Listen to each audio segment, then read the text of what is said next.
안녕하세요. 우리 센트럴 신학대학원 우리 조주신학 2 2016년도 우리 봄학기 온라인 강의를 시작합니다. 오늘이 두 번째죠. 예, 여러분 반갑습니다. 예, 이 이름들은 수정된 수강생 명단입니다.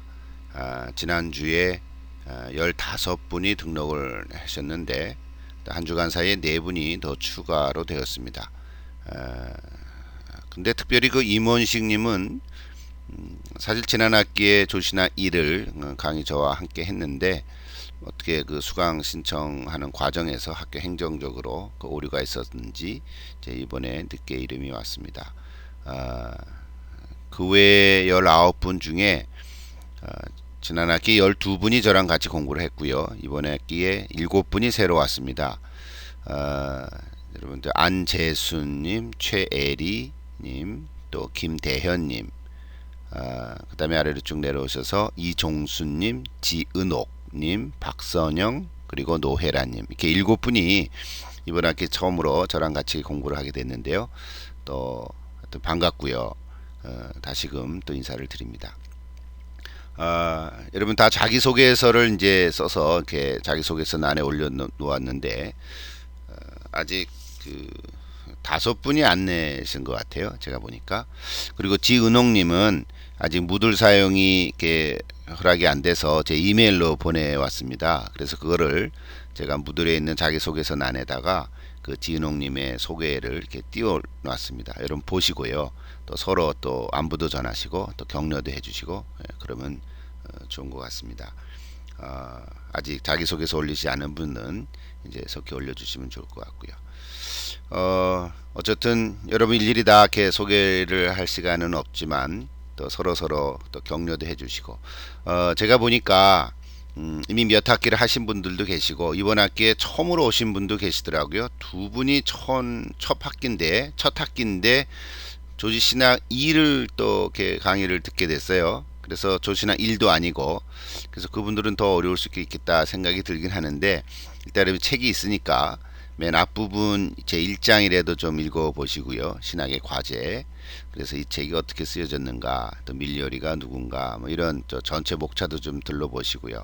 그렇게 해서 여러분 스스로 조금 이렇게 적응할 수 있으면 좋을 것 같습니다. 혹시 여러분 공부하시다가 어려움이 있으면 언제든지 제 이메일로 보내주시면 되겠고요.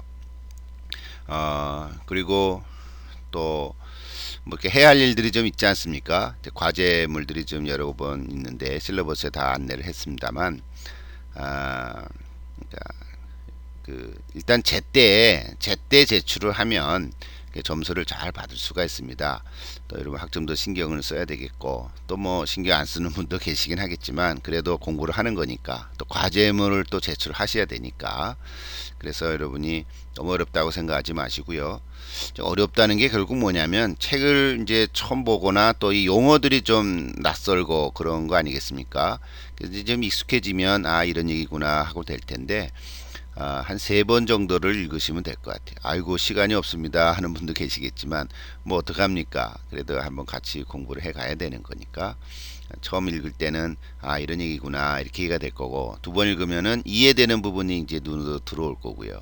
일단 세 번째 읽으면서 전체가 좀 파악이 될 거고 그래도 모르면 또 질문도 하시고 뭐 이렇게 해서 그러니까 중요한 거는 여러분들이 책이 있으니까 이렇게 잘 이해하고 요약을 이제 하시면 되는데 그냥 이렇게 글로 쓸 때는요. 그러니까 과제물 제출할 때는 글로 쓰는 거니까 내가 알고 있는 거를 또 이해한 거를 이게 글로 표현이 돼야 되잖아요. 그러니까 말로 하는 거하고 또 다르고 구어체, 문어체인데 글로 표현을 하려고 보니까 이게 잘 안 나오는 거죠. 그러다 보니까 책에 있는 거 그대로 옮겨 쓰려고 그러고 뭐 옮겨 써야 되겠죠 어떨 때는 그러나 옮겨 쓰는 과정에서 내 생각을 내 말로 표현해 보라는 거죠. 어떤 분들은 그게 제일 어려운 것 같기도 해요. 우리가 다 한국말로 하고 국어 공부를 해야 되는 건데 여러분 훈련이라고 생각하시고 또 신학적 성찰이죠. 예, 그래서 내 생각을 어떻게 글로 잘 표현할 수 있을까? 문장을 어떻게 이렇게 만들어 갈 수 있을까? 이제 그런 훈련을 한다 이렇게 생각하면 좋을 것 같습니다. 예, 그래서 서로 약속된 언어들이니까 여러분 그런 훈련을 한다 이렇게 생각하면 좋겠고요. 그래서 여러분 이렇게 잘하면 뭐 다 좋은 점수를 받습니다. 지난 학기에도 이렇게 뭐 A학점 받은 분들도 있습니다. 다 100점 맞은 분도 계세요. 이제 그럼 100점이라는 게 사실 그 점수인데 왜냐면 제때 다 내고 잘 했으면은 그 받을 수 있는 거 아니겠습니까?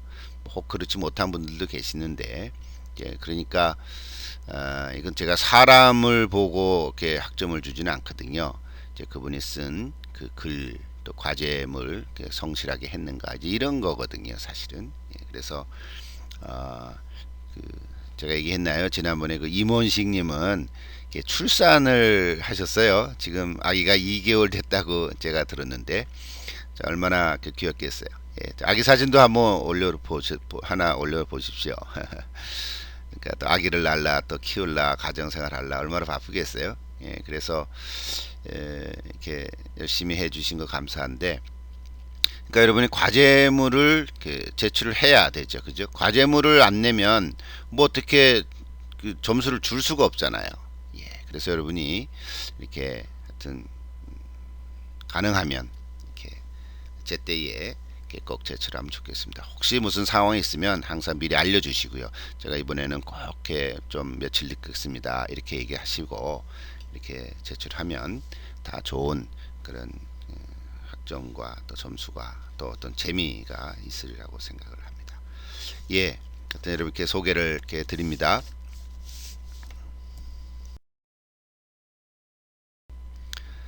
자, 오늘 2월 1일 월요일 오늘 강의를 시작합니다. 제 9장 상황 속에서 예수를 고백하기 일종의 기독론이죠. 제 두 번째 시간입니다. 지난번에 앞에 부분만 잠깐 했기 때문에 오늘은 이제 알맹이 있는 내용을 좀 해야 되겠지만, 자 오늘도 강의를 들으시고 피드백을 쓰셔서 제가 두 가지만 했습니다. 2월 4일 목요일까지 그게 좀 제출을 좀 되겠고요. 또 요약은 이제 10장이죠. 2월 7일까지. 대신에 2월 14일은 없습니다. 그래 격주로 하니까 여러분 그렇게 이해하시고 잘 하시면 좋을 것 같습니다. 오늘은 제가 강의 들어가기 전에 먼저 여러분과 소통하는 대화를 하나 좀 하려고 합니다. 여러분 피드백을 내시잖아요. 그래서 피드백에 대한 안내와 좀 평가를 한 말씀 드리려고 합니다. 제가 1월 28일까지 내야 되는데 여러분 잘 냈었어요. 근데 두 분이 늦었어요. 한 이틀 늦었는데 괜찮습니다. 처음이니까. 그러나 앞으로 계속 늦으면 조금은 감점해야 되겠죠. 다른 분하고 형평성이 있으니까. 근데 그것도 염려하지 마시고 어쨌든 잘 할 수 있도록 항상 애를 쓰시면 됩니다. 그런데 문제는 너무 짧게 쓰신 분이 몇 분 계세요. 짧다는 건 한 석 줄, 한 5줄. 그러다 보니까 반 페이지도 안 됐거든요. 근데 어떤 분은 한 페이지를 쓰고 심지어는 2페이지 쓰신 분도 계세요. 그러니까 그런 분들은 뭐 할 말이 이렇게 많은가 이런 생각을 할 수도 있겠지만 또 그분은 나름대로 그 주제에 대해서 뭐 하고 싶은 말이 많은 거죠. 내 생각도 있고 그러다 보니까 이렇게 써내려간 건데 그렇다고 아무 얘기나 막 쓰라는 말은 아니고요. 그 주제에 맞는 그런 얘기를 써내려가면 되죠. 그리고 피드백이 두 개를 항상 제가 내려고 하는데 어떤 분은 1번만 쓰고 2번은 없고 뭐 이런 경우도 있거든요. 그래서 오늘 처음이니까 제가 이렇게 안내를 합니다. 그래서 여러분이 잘 이렇게 써주시면 좋을 것 같습니다. 그래서 또 여러분이 특별히 어떤 그 인용을 해도 좋겠고요. 예.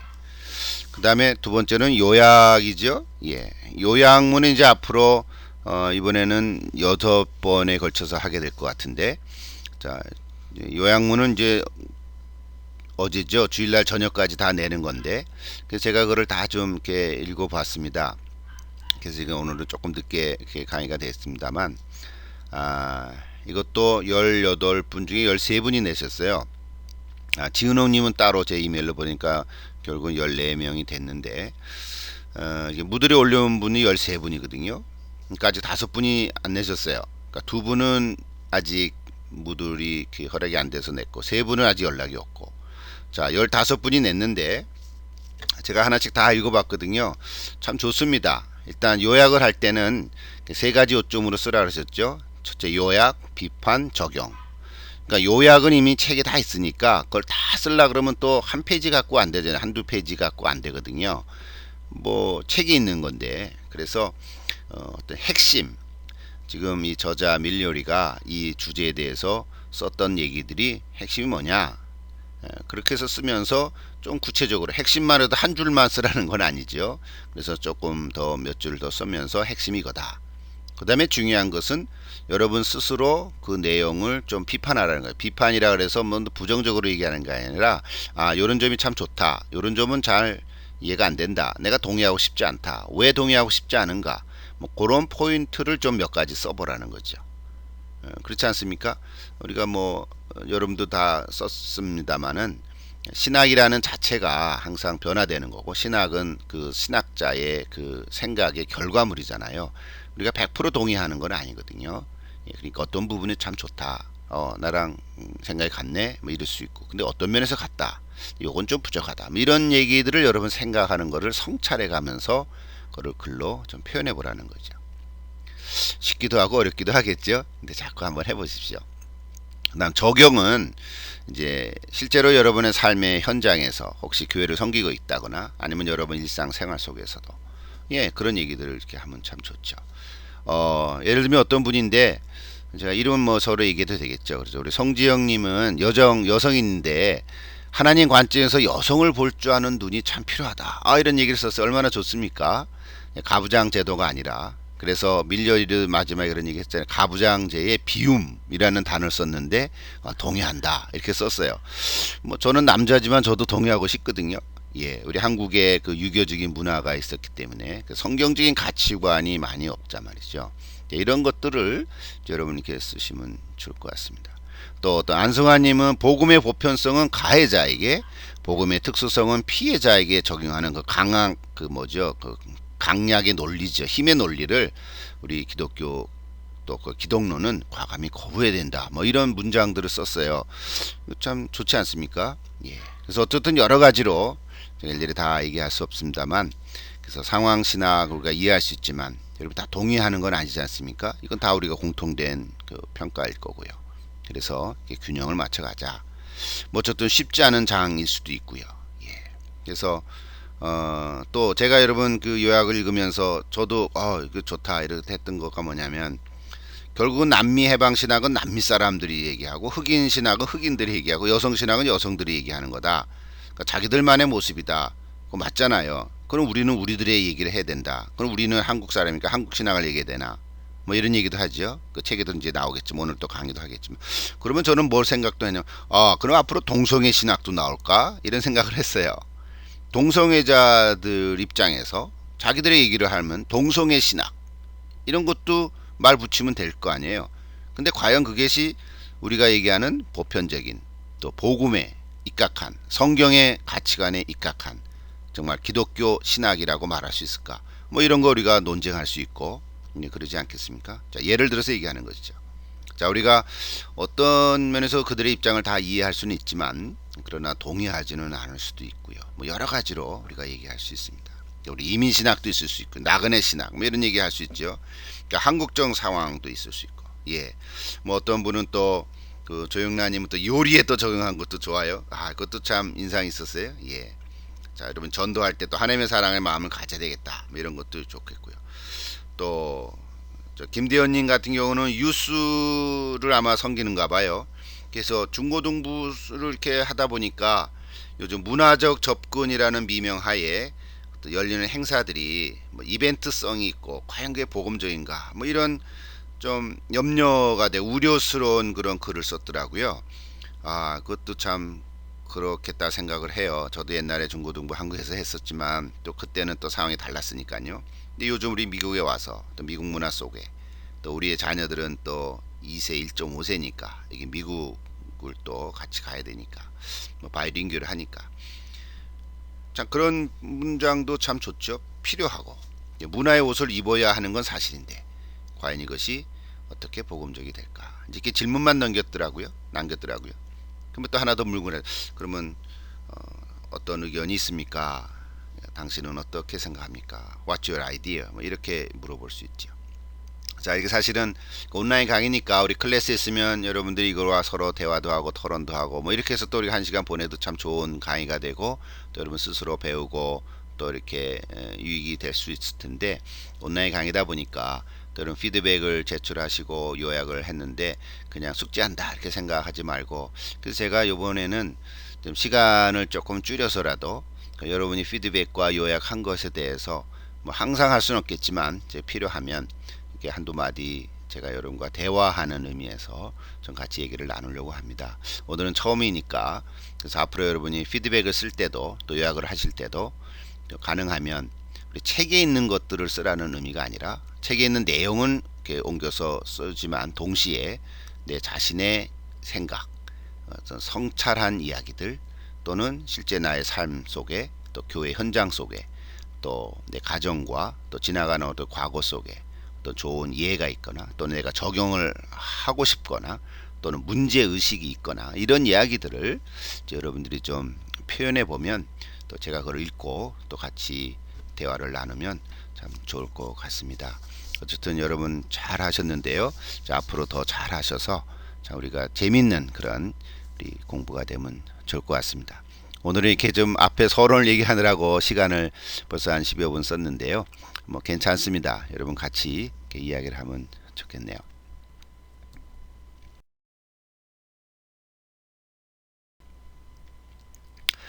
자, 오늘 강의 이제 시작하지요. 자, 주교재 기독교 조신학 개론입니다. 여러분 책을 펴시고요.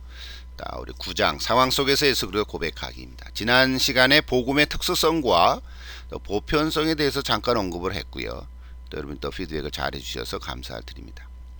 자, 오늘은 그 후부터 이게 7파트가 7장까지 돼 있죠. 그러니까 5개가 이제 좀 상황 속에서 나오는 그 기독론을 좀 소개하고 있고, 마지막 결론이 이제 7번째인데, 남미 해방신학, 흑인신학, 또 페미니즘, 여성신학이죠. 또 흑인 여성신학도 있고 남미계 여성신학도 있고요. 그 다음에 히스패닉 기독론이 있고 또 아시아계 미국인, 여기는 우리 한국도 포함되겠죠. 예, 그렇게 해서 5가지를 지금 이렇게 소개하고 있습니다. 여러분이 다 책을 읽고 요약도 하셨기 때문에 제가 그 내용들을 다 언급할 필요는 없다고 생각을 하고, 그래도 또 강의를 해야 되니까 그냥 큰 흐름만 좀 잠깐 얘기를 하고 또 오늘은 이게 좀 이렇게 정리를 이렇게 할까 합니다.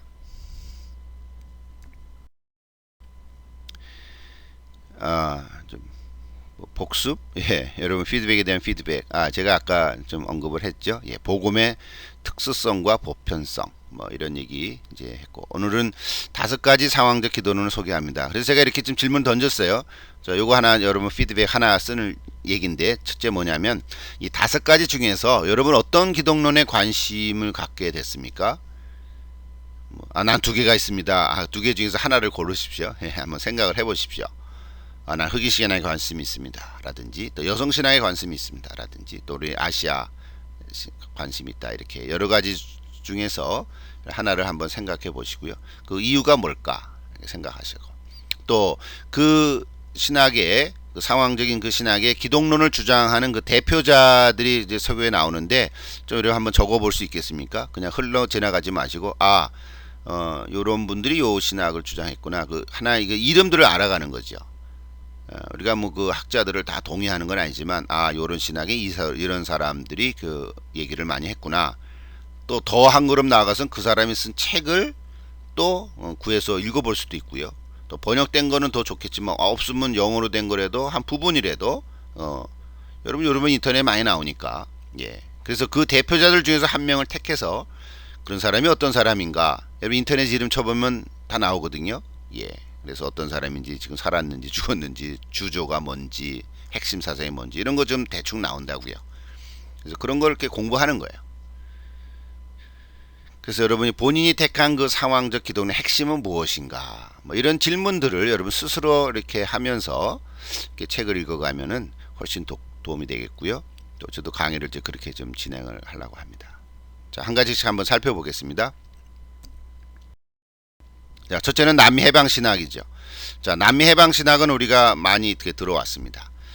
대표적인 사람이 구스타프 구티에레즈고요. 존 소브리너라든지 또 레오나르도 보프 책도 아주 좋습니다. 제가 옛날에 이제 클레멘트에서 공부할 때 보프 책도 좀 인용을 한 적이 있습니다. 또 호세 미구에즈 보니노, 이거 잘 모르겠어요, 이 사람 저도. 또 후안 루이스 세군도, 뭐 이런 사람들이 지금 이런 사람들을 지금 소개하고 있죠. 그러니까 이런 사람들 중에서 혹시 여러분이 남미 해방 신앙에 관심이 있다 할 때는 대표적으로 구티에레즈를 한번 쳐보시고 또 보프도 좀 보시고 뭐 이러면은 그분들의 핵심 사상들이 이렇게 나온다고요. 예. 자, 남미 해방 신학의 특징이 뭔가 할 때 비획일적이고 자기 반성적인 교정 능력을 가지고 있고 또 신선한 사고 방식이다. 뭐 이렇게 좀 소개를 하고 있습니다. 남미라는 게 북미하고 다른 거죠. 여러분 그런 건 잘 기본적으로 알고 계시죠? 상식적으로. 예. 자, 공통점이 뭔가 할 때 한 5가지를 좀 정리했는데요. 다 책에 있는 내용들이에요, 사실은. 구체적이고 특정한 역사적인 상황 존재 있다. 이게 뭐냐면 거기에 주의를 기울여야 된다. 뭐 이런 얘기인 거죠. 쉽게 얘기하면 그냥 저 뜬구름이 아니다. 그런 얘기죠. 한마디로 얘기하면은 실제 역사다 하는 거죠. 역사 속에서. 해방신학이라는 거에 뭐니까 뒤집어 얘기하면 그 억압을 당한 거잖아요. 고통을 당하고 억압을 당한 거 사람에는 해방이 최고 아닙니까? 우리 한국에 옛날에 일본에 압제를 당했을 때 그 제일 첫 번째 가치관이 뭐예요? 독립 아니겠습니까? 그러니까 독립이죠. 근데 그 시대가 10년, 20년 지났는데도 독립이 안 이루어져. 그러니까 포기하는 사람도 있고, 그래도 투쟁하는 사람이 있고, 뭐 이런 역사가 있지 않습니까? 예, 그런 역사적인 상황 속에서 일어난 일이다. 그러니까 남미의 해방 신학이라는 것이 그냥 공중에서 얘기하는 게 아니라 그냥 책상 속에서 책 보고 얘기한 게 아니다. 그런 얘기죠. 쉽게 이해가 되죠. 예. 그리고 가난한 자들의 관심이 있다. 가난한 자들의 세상이 그 배경이다는 거죠. 물론 배경이 내용을 만들지는 않죠. 그러나 배경을 제쳐두고 우리가 얘기를 하는 것은 얘기할 수는 없죠. 그걸 이제 우리가 신학적인 용어로 얘기하면 텍스트와 컨텍스트 이렇게 얘기할 수 있죠. 그러니까 텍스트는 있는데 컨텍스트에 따라서 텍스트가 좀 달라질 수 있는 거죠. 컨텍스트가 그러니까 중요하다. 뭐 이런 얘기를 하는 거죠. 우리 책도 그렇고 삶도 그렇고 뭐 이런 얘기들입니다. 여러분 다 대충 이해할 수 있다고 보고요.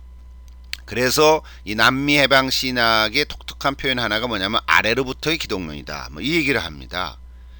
가난한 자들과 함께 하시는 예수 그리스도.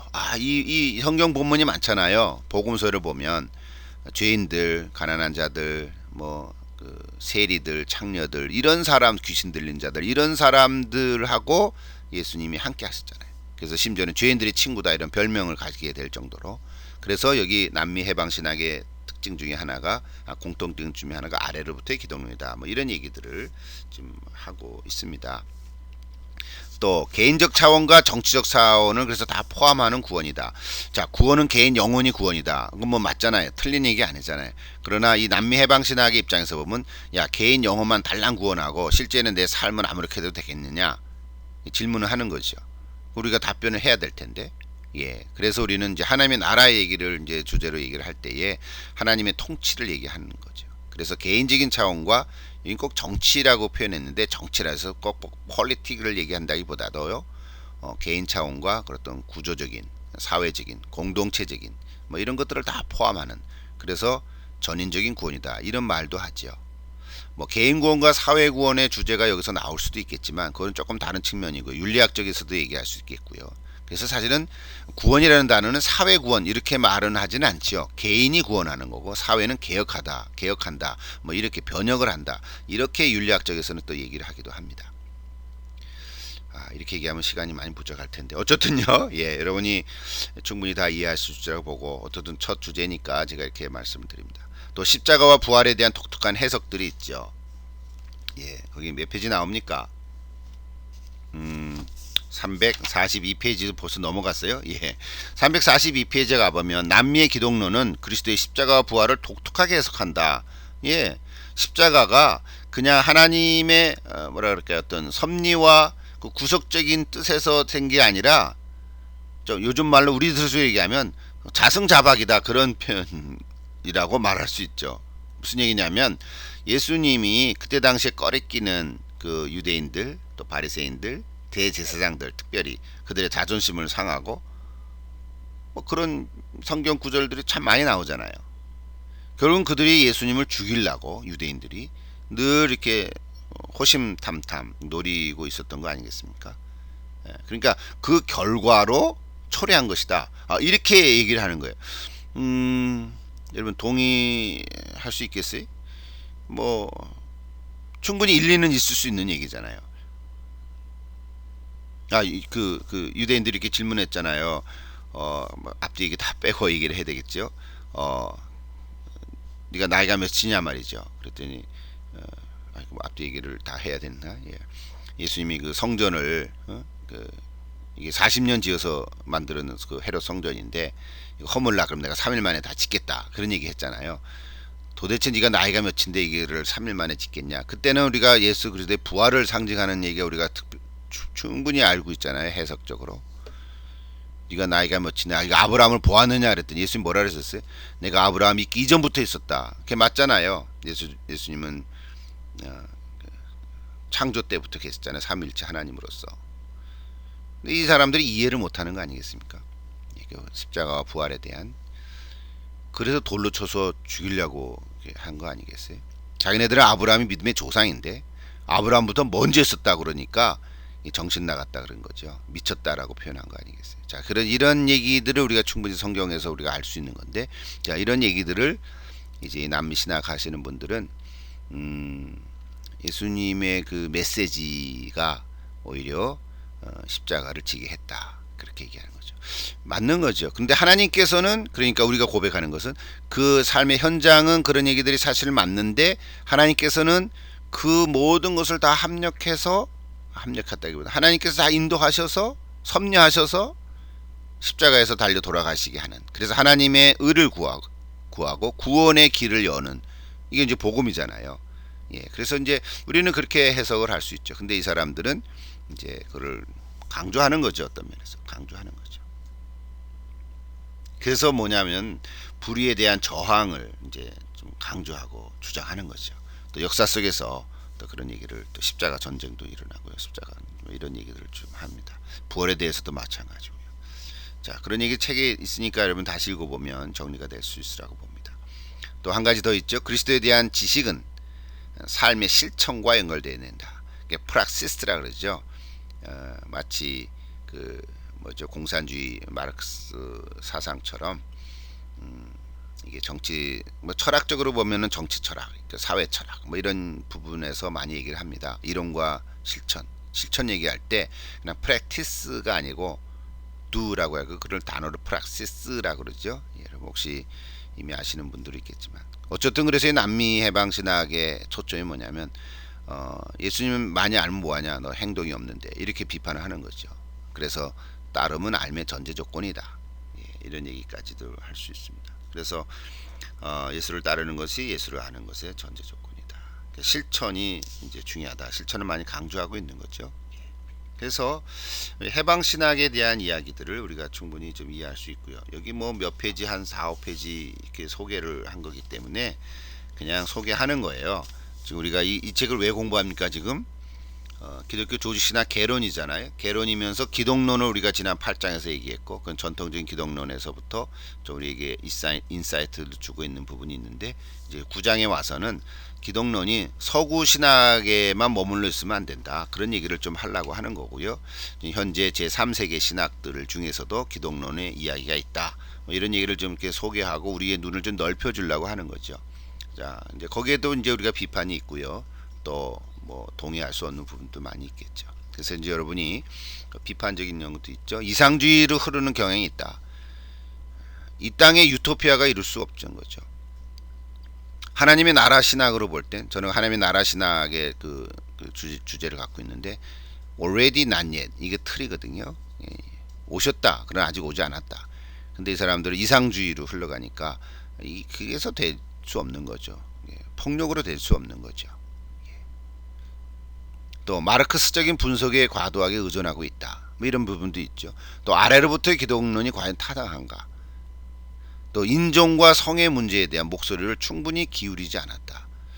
예, 또 그럴 수 있죠. 남미 해방, 그러니까 자기네들이만 최고다. 이제 이럴 수 없단 말이죠. 예, 그러니까 어떻든 그럼에도 불구하고 우리가 이제 남미 해방 신학이 실제로 있었고 남미에서 일어났고, 예, 그래서 지금도 얘기들을 나누고 있고, 그러니까 이것을 우리가 무시하지 말고 이해하는 차원에서도 공부를 하고 여러분들이 이렇게 정리를 할 수 있으면 좋겠어요. 자, 여러분 중에 아까 우리 처음에 피드백 중에 이제 한번 써보는 것 중에 5가지 중에 여러분이 남미 해방 신학에 관심이 있다. 그러면 이거를 좀 정리하시고요. 자, 요약은 잘 됐죠? 그냥 문장으로 써보시고, 그리고 여러분이 그 장단점을 여러분이 스스로 여러분의 입장에서 한번 비판을 하시고, 그 다음에 한번 적용을 해보십시오. 여러분이 한국에서 무슨 데모를 했다. 그런데 실제로 내가 어떤 노동자 속에서 살다 보니까 정말 화가 나더라. 뭐 이런 얘기도 있을 수 있잖아요. 뭐 여러 가지로. 그래서 여러분들이 이제 그런 얘기들을 좀 삶의 적용으로도 이렇게 좀 표현할 수도 있으리라고 생각을 합니다. 어쨌든 재밌게 공부하십시오. 남이 해방신학 좀 정리가 됐습니까?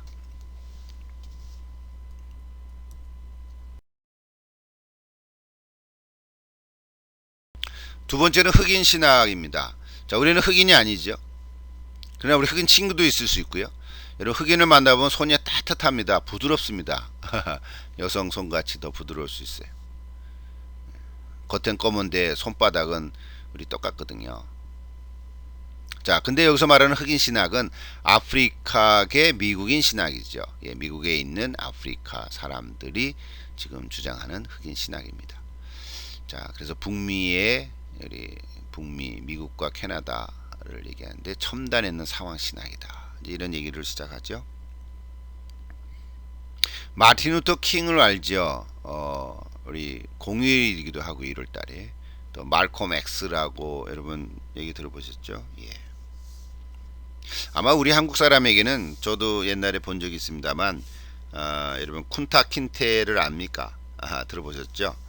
미국의 드라마에서 방영이 된 거잖아요. 그 루트라고 뿌리라고 하는 그 제목으로 그때가 아마 1970년대 77년도부터 나왔던 것 같아요. 12부작이죠. 12부작으로 쿤타 킨테. 그 후손 흑인 노예들의 그 한많은 삶을 이렇게 그린 거 아니겠습니까? 예, 참 그 너무 끔찍한 장면들도 있고, anyway, 그래서 그 흑인들의 그 알렉스 헤일리가 그 작가 아니겠습니까? 그래서 그분이 말콤 X의 자서전도 집필을 하게 됐고요. 어쨌든요. 그래서 흑인들 입장에서 보면요, 이제 그분들이 정말 인물이죠. 정말 존경하죠. 흑인 신앙에 관심 있는 분들은요, 이제 그런 걸 좀 이렇게 찾아보십시오. 또 제임스 컨이라든지 홉킨스라든지 선 코플랜드라든지 이런 분들을 좀 소개하고 있거든요. 자, 흑인 신앙의 특징은 다양한 목소리가 공존한다. 그건 뭐냐면 격렬한 행동주의서부터 시작해서 선교적 학문의 확립에 이르기까지 아주 다양한 그런 국면을 거쳐왔다고 좀 소개하고 있는 거죠. 거의 강조점이 7가지 있습니다. 여러분이 이미 다 읽고 요약을 했고 이해를 하는 건데 다 읽을 필요 없을 것 같기도 하고요. 자, 아프리카계 미국인들의 역사와 경험에 근거한 거죠. 억눌린 자를 자유롭게 하는 하나님의 해방의 기쁜 소식을 재발견하고, 가난한 자와 멸시받는 자를 위한 그리스도의 사역과 십자가의 부활에 대한 얘기가 있고, 정치신앙이 아니라 인종차별을 포함한 악한 세력을 폭로하고, 그리스도를 고백하는 것과 다른 것은 불가분리적이고, 자신의 직업이나 삶이 비판에서 면제될 것이라고 낙관하지는 않고, 학문으로 쓰신 신학보다는 역동적인 어떤 예배나 설교와 찬양 등에게 더 감동적인 주는 거죠. 제가 옛날에 하와이 있을 때요, 거기 히캄이라는 그 군대 부지가 있었습니다. 히캄 에어포스 베이스인데요. 거기서 제가 한 1년 정도 사역을 한 적이 있어요. 제가 군목은 아니지만 바깥에 있는 목사로서 그 안에 그 예배 드리는 그 그룹들이 있어서, 부인은 한국 분인데 남편은 미국 군인들이거든요. 그래서 그 한국인을 위한 채플이 열려 있어요. 근데 그 채플 안에 5개 종류가 예배를 드립니다. 예배당 건물이 2개인데, 예를 들면 전통적인 트래디셔널 워십 서비스가 있고요. 또는 가스프리라 해서 흑인들만을 위한 또 예배가 있어요. 그리고 컨템포러리가 있고요. 자, 백인들 중에서도 종류가 2가지. 전통적으로 예배드리고 또 컨템포러리 현대식으로 예배드리고, 그 다음엔 흑인들만을 또 위한, 흑인들은 또 따로 예배를 드려요. 그리고 우리 한인 채플이 있고요. 그 다음에 유대인 채플이 있어요. 이렇게 5가지 종류의 채플이 있는데, 거기 이제 흑인 목사님이 계셨거든요. 군인이시죠. 군목인데 일주일에 한 번씩 회의를 합니다. 참 굉장히 그 역동 파워풀해요. 그래서 그 예배를 제가 가끔 가본 적이 있거든요. 여러분들 다 이렇게 뭐 텔레비전에 보셨겠지만 흑인들 성가대들이 있잖아요. 이게 서가지고요, 막 엉덩이 흔들죠. 뭐 찬양을 한 30분, 40분, 1시간은 또 막 해요. 근데 다 해요 같이. 이제 하나가 돼가지고 또 그 목사님 설교도요. 우리는 이렇게 점잖게 얘기하지만 그 사람들은 굉장히 시적이에요. 막 그 역동에서 따르르르 따르르 따르르 따르르 이렇게 막 설교를 하거든요. 그러니까 사실은 흑인들의 그 하트가 있어요. 우리 한국 사람들을 또 좋아하기도 하고요. 좋아한다는 말은 좀 어폐가 있나요? 하여튼 좀 감정이 있어요. 뭐 한 맺힌 그런. 그래서 그 잠깐 이렇게 경험한 적이 있는데요. 뭐 흑인, 물론 흑인들이요, 인종적으로 보면 못된 사람들도 많고 범죄자들도 많고, 그러나 또 동시에 아주 리더들도 많고요. 그러니까 공부를 한 흑인들은요, 뭐 목사, 판사, 의사, 뭐 총장도 있고요, 뭐 많지요, 그죠? 예. 그러니까 어쩌면서는 우리가 인종차별할 필요는 없죠. 우리가 오히려 더 그럴지 모르죠. 그래서 흑인에 대한 관심, 뭐 이런 것도 좀 좋은 것 같고, 어쨌든 흑인 신화에 관심 있는 분들은 또 그쪽으로 또 한번 생각을 해보십시오. 그래서 평가가 있습니다. 미래 흑인 신앙에 다를 관심사에 대한 규정한 유산이 있다. 예수에 대한 흑인 신앙의 독특한 해석이나 이미지를 무시할 수는 없다. 여성과 여성적 관심이 부재하는다. 아무래도 흑인 쪽에 관심이 있다 보니까 여성은 또 관심을 못 가졌어요. 그래서 우리가 동의할 수 없는 건, 어떤 분도 요약을 했던데, 뭐 여러분도 같은 생각일 수 있겠지만, 예수님은 흑인이었다 이렇게까지 나갔어요. 예수님 흑인이었습니까? 아니죠. 유대인이셨어 사실은. 예. 백인도 아니에요 사실은. 그래 백인으로 그려놓지만 예수님 백인이 아니죠. 유대인이죠. 만약에 따진다면. 예. 그러니까 근데 흑인 신학에서는 자기네들의 그 동질성을 구하기 위해서 예수님은 흑인이다, 뭐 이렇게들 얘기들 하기도 해요. 뭐 하여튼 이렇든 저렇든요. 자, 여러분들이 그 선언을 올바르게 이해해야 되겠죠. 예. 그래서 그 말은 소외되고 가난하고 억압받고 참 아픔이 있고 정말 그런 그 마음을 예수님이 이해하시고 그들과 함께 하려고 하고 연대성을 가진 뭐 이런 것들 때문에 그렇게 표현을 하는 거지, 그들이라고 예수님이 흑인이다 뭐 그거를 팩트로서 얘기하는 건 아니거든요. 그러니까 이제 그런 말들을 우리가 좀 이해해 가면 좀 넓혀지겠죠. 자, 어쨌든 여러분 흑인 신학에 대한 얘기들이 참 많이 있는데요. 예, 특별히 그 말콤 X라든지 이런 분들을 이렇게 보면 우리가 다 동의할 수는 없어요. 그러나 이제 그분들의 그 어떤 영향력들이 있지 않습니까? 예. 예, 그 책들을 좀 보십시오. 예. 그래서 여기 그다음 넘어가죠. 자, 아까 말한 것처럼 여러분들이 이게 5가지 기독론 중에서 여기에 관심 있는 분들은 조금 더 피드백을 하나 써가시면 좋을 것 같습니다.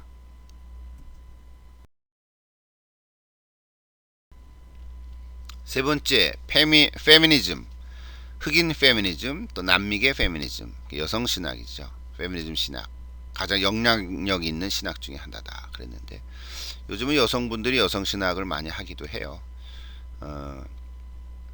또 앵카, 또 엘리자베스 존슨, 또 로즈메리 루터 이런 분들이죠.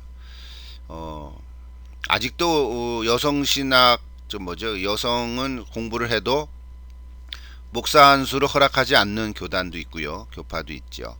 또 단에 세우지도 않죠. 뭐 또 그들 나름대로 또 나름대로 일리가 있는 거죠. 그렇다고 여성 신학 여성분이 목사 안수 받는 거를 또 뭐라 그럴 수도 없고요.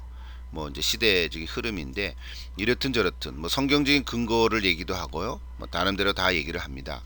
자, 여러분들이 또 그런 이쪽에 관심 있는 분들은 그런 것도 또 생각을 해 가십시오. 어쨌든 획일적인 신학 체계가 아니고 비분화된 하나의 신학적인 학파도 아니에요. 그러니까 쉽게 얘기하면 어떤 사상으로 된 것은 아니라 그런 얘기죠. 학파라는 건 아니에요. 스쿨은 아니라는 거죠. 그러나 이 페미니즘 신학의 어떤 특징이 있죠. 강조점이 있습니다. 그건 뭐냐면 여성이 교회와 사회 안에서 가지는 특정한 경험들이 있습니다. 여러분 어떤 면에서 교회 안에 여성들이 더 많잖아요. 자, 여성이 없으면 안 될 정도고 또 예수님을 끝까지 따라가신 분들도 여성분들이고 참 하나님께서 여성을 통해서 또 많은 그 하나님 나라를 이루는 것도 사실입니다. 그러니까 그동안 그것이 묻혀져 있었죠. 또 여성의 눈으로 성경을 들여다보면 우리가 못 보는 분들도 많이 있거든요. 못 보는 부분들이. 예. 그래서 여성분들이 여성 인물 연구를 하면 참 좋습니다. 예, 하가를 연구한다든지 예를 들어서 이브를 연구해 보십시오. 우리도 연구하지만 그래도 여성분들이 또 얘기하면 더 다른 거 나오거든요. 예. 또 페미니즘 신학의 목적은 가부장제의 체계적인 불의를 폭로하고 그것에 맞서 투쟁하는 거다. 이제 그랬거든요. 뭐 이것이 역사와 이제 맥을 같이 하는 것도 있겠죠. 예, 그래서 여성도 이제 참정권에 됐고 실제로 여러분 서양도 미국도 꽤 오래되지 않았거든요. 예, 100년 좀 넘지 않았습니까? 예, 18세기, 19세기였으니까. 또 페미니즘 신학의 기독론은 우리는 뭐 그런 관심보다도 여기 이제 신학이 있으니까 많은 전통적 기독론이 가부장제의 태도와 구조에 도전하기보다는 오히려 그것을 강화해 왔다. 예, 맞죠. 강화해 온 거죠. 그래서 여기 참 좋은 표현이 있었어요. 가부장제의 비움, 캐노시스죠. 가부장제의 비움을 예수님이 보여주셨다. 우리 아까 어떤 분 뭐 요약할 때 그 표현을 좀 이렇게 쓰셔서 제가 이렇게 눈여겨봤습니다. 예, 그건 좋은 표현이죠. 그러나 하나 다루기 힘든 점들이 두 가지를 얘기하고 있습니다. 이거는 페미니즘 자체 내에서도 어떤 격렬한 논쟁이 된 건데요. 하나는 고전적 3인칭을 사용하는 비유와 이미지라든지 또는 그 속죄론이죠. 예수 그리스도의 죽음이 속죄의 의미에 대한 얘기를 하고 있습니다. 자, 예수의 죽음이 그의 사역과 분리해서 해석하는 것을 거부하고요. 예. 뭐 이런 주제도 반대하기도 하고요. 자기들끼리 안에서도 반대합니다. 예, 특별히 그 엘리자베스 존슨이라고 하는 분이 이제 그런 삼일체적인 문자적인 이해를 좀 반대하는 그런 얘기들도 하고 있습니다. 자, 이런 책들이 있으니까 여러분 그 문장들을 좀 읽어보시면 좋겠고요. 자, 마지막 부분에 가서 그래서 밀리어리가 이렇게 평가를 합니다. 결론적으로 356페이지에 흑인 페미니즘 신학자와 히스패닉 페미니즘 신학자들의 글은 인종과 계급을 초월하여 모든 여성 사이의 협력을 위한 헌신과 심오한 차원의 연대가 가능하다는 사실을 잘 보여주고 있다. 이렇게 자신 나름대로 이렇게 좀 매듭을 쳤습니다. 자, 여러분이 만약에 이쪽에 관심이 있으시면 또 피드백을 이렇게 하시면 좋겠습니다.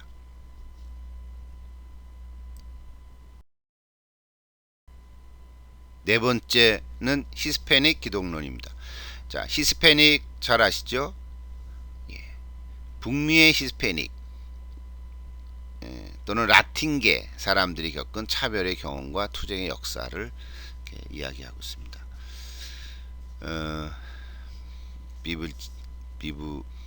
비르질리오 엘리존트 잘 모릅니다. 또 후스트 곤잘레스는 압니다. 자, 곤잘레스 또 엘리존트 이제 두 분을 소개하고 있는데요. 메스티자에라고 문화적 인종적인 혼혈성이다. 이 혼혈에 대한 그 강조가 히스패닉 기독론의 핵심 중에 하나입니다. 엘리존드가 주장을 했었는데요. 예수님의 갈릴리 여정에 대해서 예수님의 정체성 쉽게 얘기하면 예수님도 혼혈이다 그런 얘기를 하려고 하는 거야. 예수님도 혼혈이다. 특별히 갈릴리 지역에 대한 얘기를 합니다. 갈릴리라고 하는 것이 가난한 동네 어부촌 아닙니까? 여러분 잘 아는 그 갈릴리 호수가 있잖아요. 예, 이제 갈릴리 호수. 요단강이 흘러서 밑에는 사해까지 내려오는데 그 갈릴리 저 북쪽 지역에 소외된 자들 사는 거죠. 그거를 여기 있나요? 주변성 그 다음에 나오나요? 예. 그러니까 갈릴리를 이렇게 좀 독특한 방식으로 해석을 해갑니다. 그래서 이렇게 얘기하는 거죠. 갈릴리 사람으로서 예수님 갈릴리 태어난 건 베들레헴이지만 갈릴리의 나사렛에서 자랐잖아요. 그러니까 갈릴리 사람이라고 얘기하는 거예요. 갈릴리 사람으로서의 예수의 정체성은 걸림돌이 되는 성육신의 의미를 구체화한다. 무슨 말입니까? 갈릴리에서 역사적 문화적으로 성육신한 사실로부터 시작한다. 이제 그런 얘기예요. 그러니까 단순히 예수님이 하나님이 인간이 되신 정도가 아니고 그냥 보통 사람이 아니라는 거죠. 예수님은 물론 보통 사람은 아니죠. 근데 그런 인성 신성을 얘기하는 것이 아니라 이 세상에서도 아주 소외되고 가난하고 수치를 당하고 그런 사람이 되었다는 거죠. 그러니까 예수님이 인간으로 오셨지만 뭐랄까요, 그 잘 먹고 잘 사는, 뭐 호화롭게 살고 한가닥 하시고 뭐 그런 모습은 아니었다 이거죠. 그런 모습은 실제로 그런 모습 아니었죠. 그러다 보니까 여기 지금 이 히스패닉 기독론에서 얘기하고자 하는 건 뭐냐면 갈릴리 사람으로서 예수의 정체성을 지금 계속 강조하고 있는 것이죠. 그래서 우리도 그렇다는 거거든요. 히스패닉 사람들도 소외돼 있고 뭐랄까 혼혈돼 있고 이런 얘기를 지금 같이 이렇게 동질화하는 거죠. 그래서 갈릴리 사람으로서 예수의 정체성은 소외된 자들 가운데 하나님 나라를 선포하는 예수의 메시지와 사역이 지닌 갈등적인 특성을 강조하고 있다. 예, 예수님은 이렇게 평안하고 그런 거 아니에요. 갈등을 하는 거. 어디를 가든지 갈등을 이렇게 조장은 아니지, 그죠? 우리가 문제지 사실은. 그러나 예수님이 계심으로 인해서 이제 갈등이 생긴 거, 임팩이죠 어떤 면에서. 사실 여러분 예수님 믿는다는 게 그렇게 호락호락한 건 아니지 않습니까?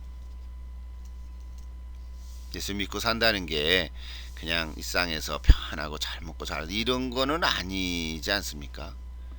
어쩌면 예수님 믿으면 어려움도 있고 또 고난이 있고 제가 어제도 그런 설교를 했습니다만 성령으로 충만하다는 게 결국은 만사 오케이 만사형통 그거는 아니라는 거죠. 어쩌면 성령으로 충만하면 할수록 더 어려움이 있고 고난의 현장이 있을 수도 있고 근데 그거를 견딜 수 있는 믿음을 주고 성령의 역사가 있기 때문에 그것을 믿음으로 내가 살아가는 거니까 귀한 거지요.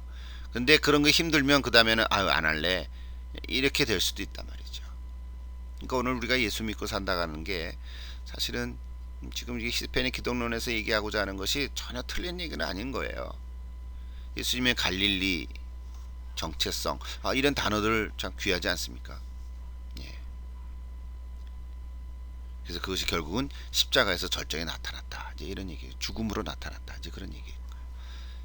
그래서 엘리존드라고 하는 이 학자는 그런 거예요. 그래서 갈릴리 사람으로서 예수의 정체성, 그 문장을 우리가 기억해. 여러분 혹시 피드백 쓸 때 그 단어는 그대로 쓰면 좋겠죠? 갈릴리 사람으로서 예수의 정체성. 그 말이 중요한 거죠. 갈릴리 사람으로서 예수의 정체성. 그것이 멕시코계 미국인들의 그 자기네들이 그 혼혈적인 그런 정체성과 서로 관계가 유비 관계가 있다는 거예요. 자기네들도 그렇다는 거예요. 요즘 우리 한국 사람들은 그래도 단일 민족이잖아요. 요즘은 점점 뭐죠 그 이쪽에 그 아시아에 있는 사람들이 우리 한국에 많이 와서 보다 보니까 결혼한 분들이 생긴다 이런 얘기를 해요. 혼혈이죠. 그 뭐 좋고 나쁜 걸 떠나서 그런 상황이 생기고 있다 이런 얘기를 많이 듣고는 있는데 여기 미국은 어떤 면에서는 단일 민족이 없죠. 미국이라는 나라 자체가 이민자들의 모임이고 사실 어메리칸이라는 말 자체가 그렇지 않았습니까? 백인이라는 게 코카시안이 뭐 있습니까? 걔네들 다 유로피안 어메리칸이죠. 저먼 어메리칸, 이탈리안 어메리칸이고 제일 먼저 왔다 그런 의미죠. 우리는 아시안 어메리칸이고 차이니즈 어메리칸이고 코리안 어메리칸 뭐 이런 얘기를 우리가 많이 하고 있는데요. 사회학적으로 얘기하는 거죠. 그래서 여기 지금 멕시코계 미국인들이 혼혈적인 정체성 그거를 가지고 예수님을 지금 이렇게 연대하려고 하는 거예요. 그래서 그들의 사명이 뭐냐면 갈릴리 사람 예수, 갈릴리 사람으로서 예수님 그 정체성 그걸 통해서 이제 구원과 연결을 시키는 것입니다. 구원의 빛을 비추고 있다 이렇게 얘기를 하고 있습니다. 뭐 일리 있고요. 또 이해할 만하고 또 동의할 수도 있고 뭐 전부는 아니라고 하더라도 또 하나 곤잘레스가 얘기하는 그 히스패닉 상황에서 재해석하는 그 고전적 기독론의 교리가 있습니다. 크게 구체적으로 얘기하면 니케아 신조고요. 칼케돈 신조입니다. 그러니까 니케아 신조와 칼케돈 신조가 캐캐 묵은 것이 아니다. 옛날 1세기 때 그러니까 그 초대 기독교의 300년대 또 475년에 나온 거지만 그게 아니고 오늘날 우리 히스패닉 교회에서도 이게 맞다. 이제 이런 얘기를 좀 하고 있습니다.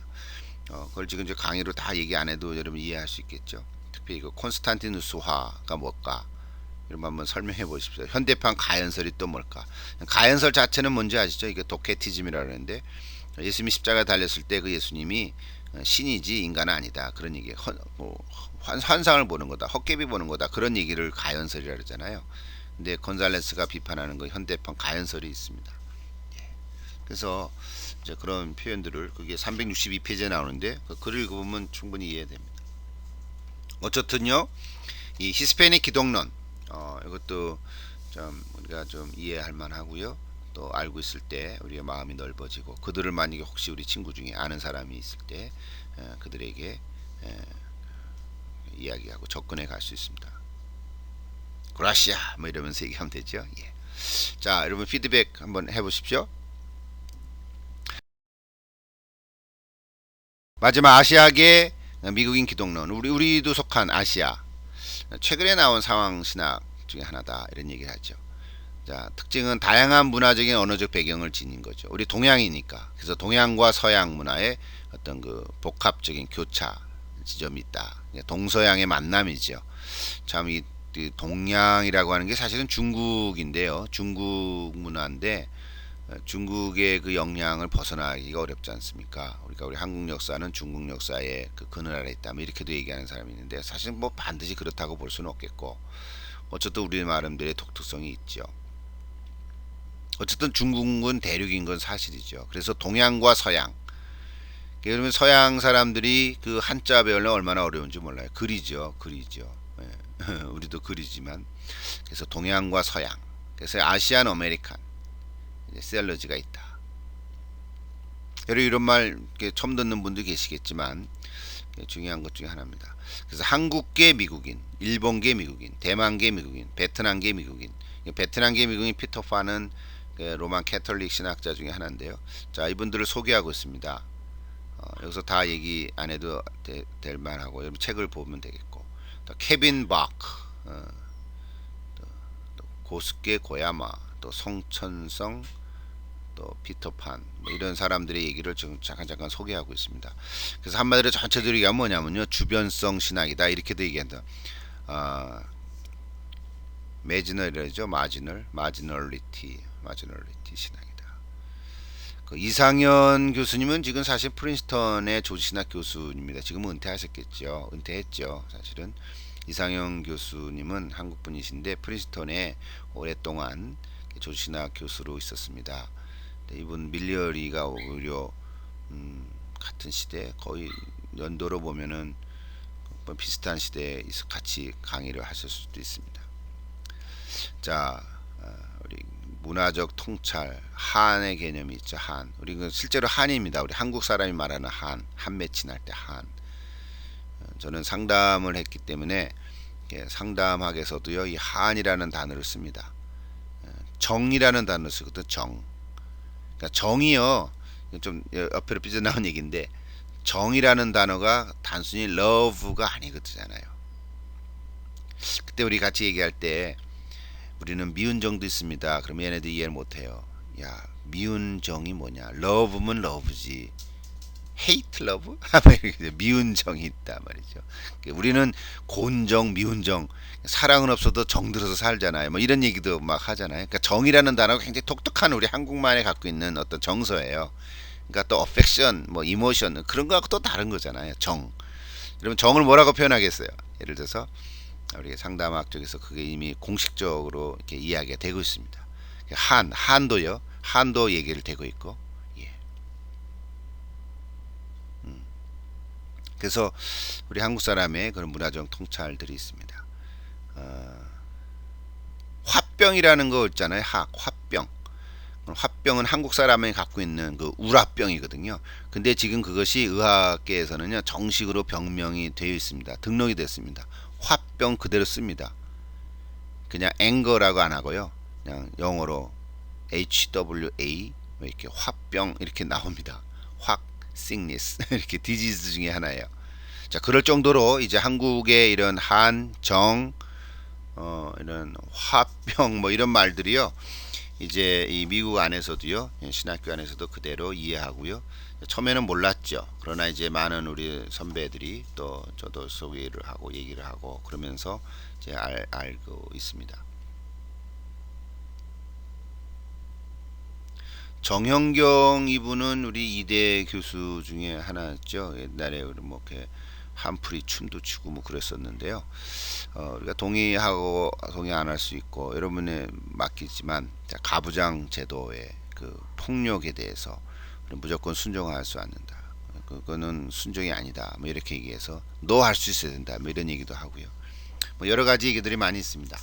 자, 그래서 오늘 여기 이제 뭐죠? 아시아계 미국인 기독론 이제 이거를 이제 좀 정리하면서 제가 이게 자료를 하나 여러분께 올려드리려고 합니다.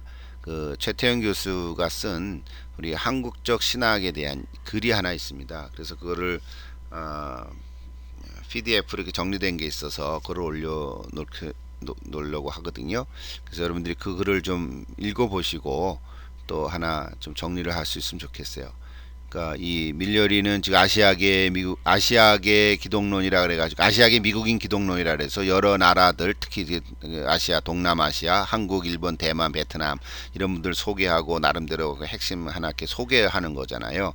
여러분들이 이 중에서 하나 관심이 있으면 또 좀 깊이 연구할 수 있겠지만 어쨌든 오늘 우리 입장에서는 그냥 개론 입장이니까 주변성 신학 우리가 좀 이해하면 좋겠고요.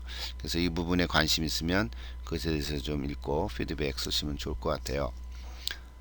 자, 이렇게 5가지 좀 소개를 했는데요. 마지막 정리하십시다. 예, 그래서 우리 첫 주제가 뭐였냐면 기독론의 지역성과 세계성 지난번 얘기했죠. 그래서 오늘 마지막 제 복음의 특수성과 보편성 이렇게 얘기합니다.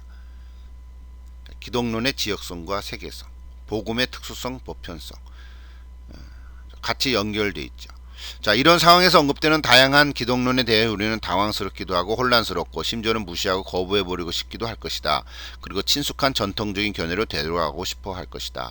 자, 밀러리 자신도 알고 있는 거예요. 자, 자기가 이런 글을 썼으면서도 또 이 글을 읽는 어떤 학생들이나 사람들에게 이런 느낌을 갖게 될 것이다. 그거 벌써 짐작하고 있는 거죠. 거기 368페이지 그런 얘기 쓰고 있거든요. 그럼에도 불구하고 그 다음 얘기죠. 그러나 우리에게 필요한 것은 양자택일이 아니라 상호간의 이해를 위한 대화다. 이걸 위해서 우리가 좀 써내려 가고 있다. 지금 이게 미국 분이잖아요.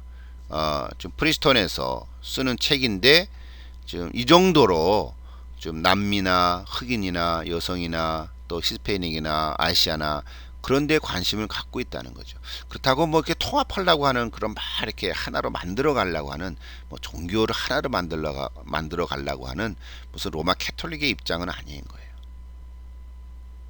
그래서 이분의 그 어떤 진정성을 이렇게 좀 우리가 보고 싶은 거거든요. 저는 그래서 오늘날 같은 사회 속에서 복음이 효과적으로 전해지려면 이러한 상황적 기독론 혹은 지역적 기독론의 특수한 증언이 필요하다. 이제 이런 얘기를 하고 있습니다.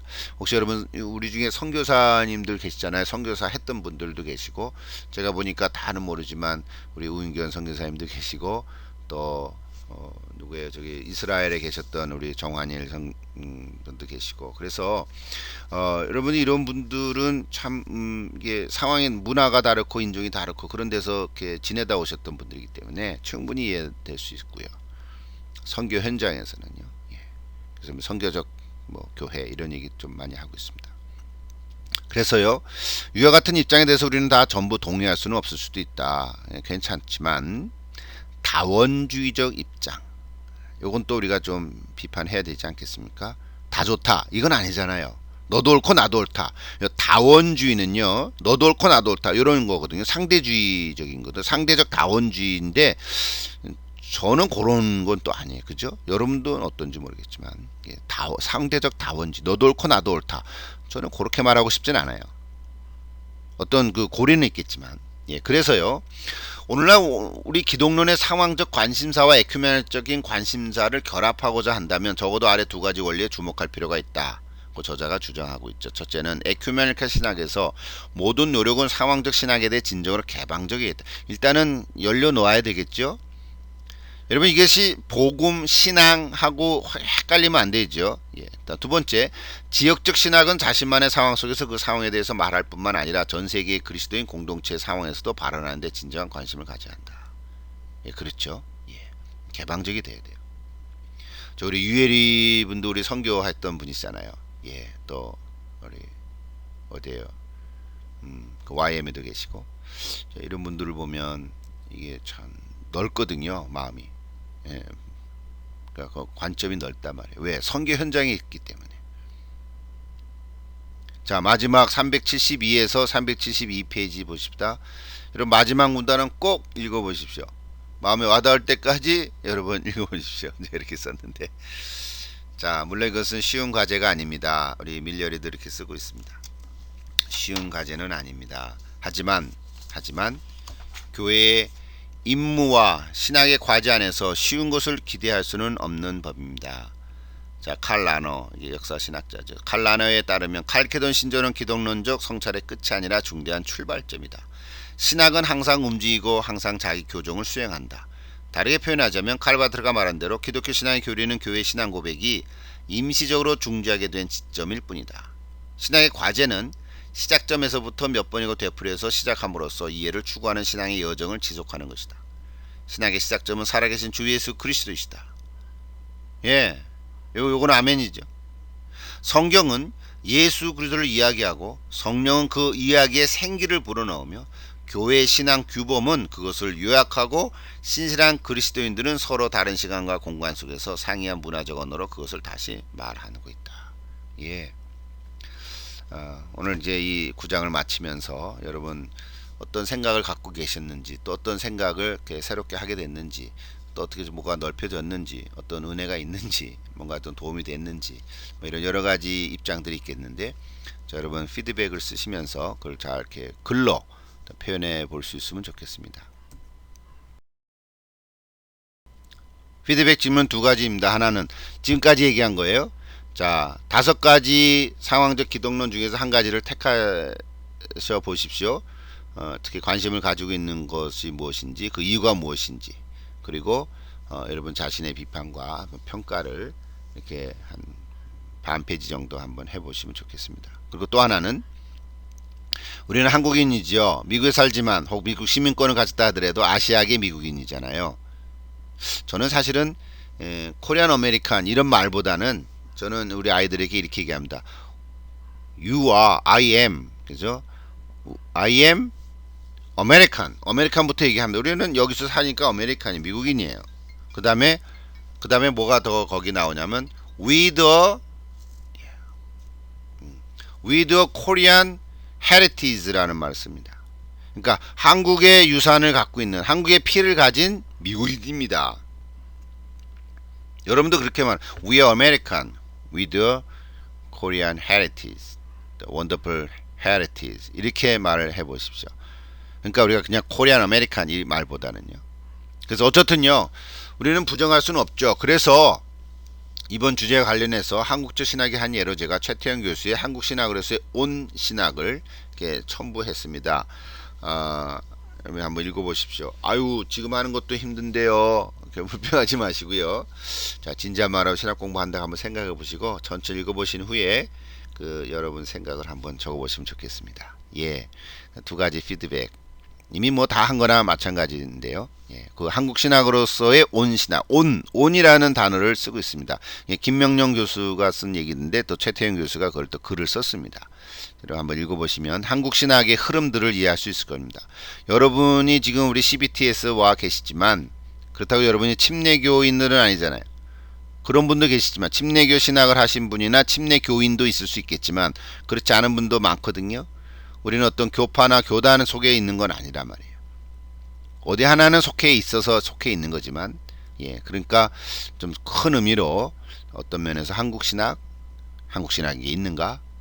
그 글들을 좀 읽어보시면서 우리가 뭐 하나님의 성회든지 순복음교회에 있을 수도 있고요, 또 감리교에 있을 수도 있고요, 여러 가지 교파나 뭐 성결교도 있을 수 있고요, 예, 장로교도 있을 수 있고 여러 가지 교파나 교단에 있을 수 있지만 큰 그림으로 일단 바운더리를 한국으로 잡고 한국 신학으로서의 온 신학이 뭔가 그 글을 읽어보시고 피드백 해주시면 고맙겠습니다. 네, 다음 주 강의 예고군요. 10장 할 거고요. 2월 11일 그건 다음 주 얘기고 10장 요약문은 이제 2월 7일까지 14일은 없죠. 그래서 여러분이 먼저 요약하는 거, 먼저 공부하라 그런 의미입니다. 그죠? 예. 자, 오늘 여기까지 합니다. 여러분 잘 또 한 주간 보내시고요. 예, 안녕히 계십시오.